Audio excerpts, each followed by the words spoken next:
Welcome back.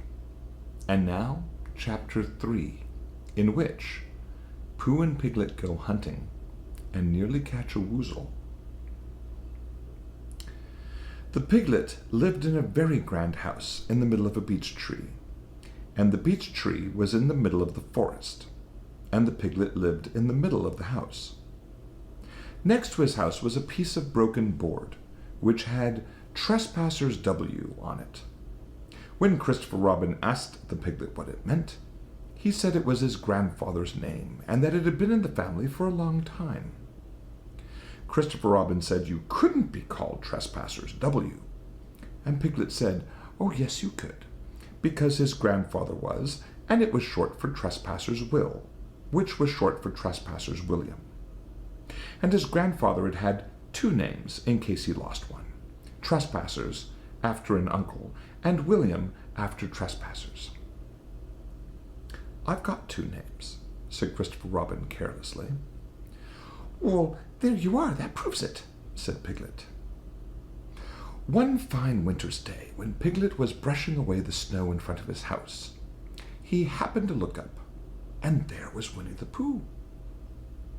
Pooh was walking round and round in a circle, thinking of something else, and when Piglet called to him, he just went on walking. Hello, said Piglet. What are you doing? Hunting, said Pooh. Hunting what? Tracking something, said Winnie the Pooh very mysteriously. Tracking what? Said Piglet, coming closer. That's just what I ask myself. I ask myself, what? What do you think you'll answer? I shall have to wait until I catch up with it, said Winnie the Pooh. Now, look there. He pointed to the ground in front of him. What do you see there? Tracks, said Piglet. Oh, paw marks. He gave a little squeak of excitement. Oh, Pooh! Do you think it's a Woozle? Oh, it may be, said Pooh. Sometimes it is, and sometimes it isn't. You never can tell with paw marks. After these few words, he went on tracking, and Piglet, after watching him for a minute or two, ran after him. Winnie the Pooh had come to a sudden stop, and was bending over the tracks in a puzzled sort of way. What's the matter? Asked Piglet. It's a very funny thing, said Bear, but there seem to be two animals now. This, whatever it was, has been joined by another, whatever it is, and the two of them are now proceeding in company. Would you mind coming with me, Piglet, in case they turn out to be hostile animals? Piglet scratched his ear in a nice sort of way and said that he had nothing to do until Friday and would be delighted to come, in case it really was a Woozle. You mean in case it really is two Woozles, said Winnie the Pooh, and Piglet said that anyhow he had nothing to do until Friday. So off they went together. There was a small spinney of larch trees just here, and it seemed as if the two Woozles, if that is what they were, had been going around this spinney.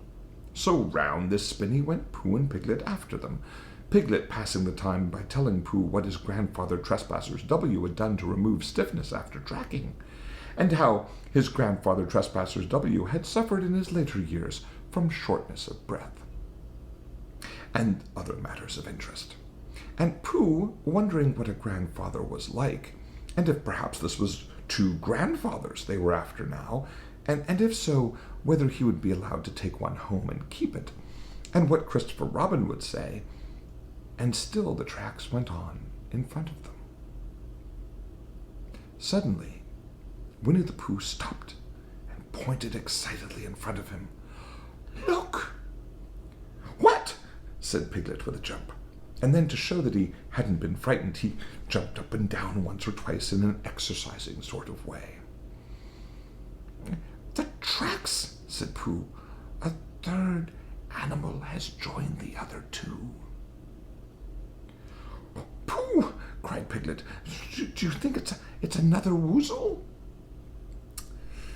No, said Pooh, because it makes different marks.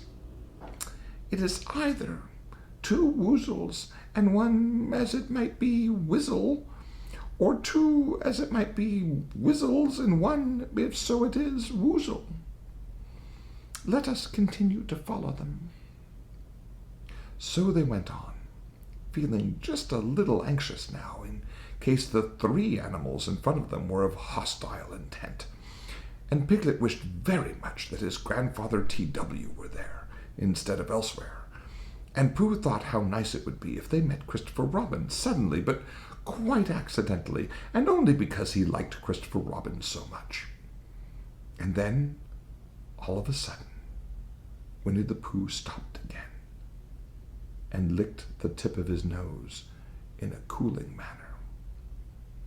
For he was feeling more hot and anxious than ever in his life before.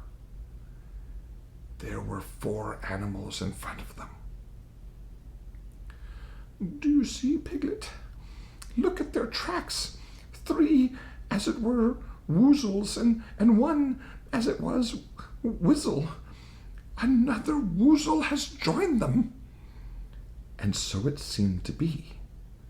There were the tracks, crossing over each other here, getting muddled up with each other there, but quite plainly, every now and then, the tracks of 4 sets of paws.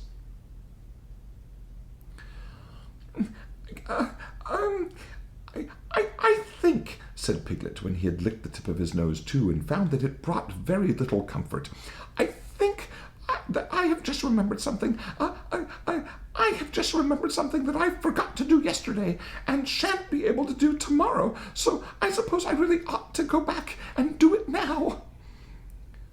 We'll do it this afternoon, and I'll come with you, said Pooh. It isn't the sort of thing you can do in the afternoon, said Piglet quickly. It's a very particular morning thing that has to be done in the morning, and if possible between the hours of, what would you say the time was?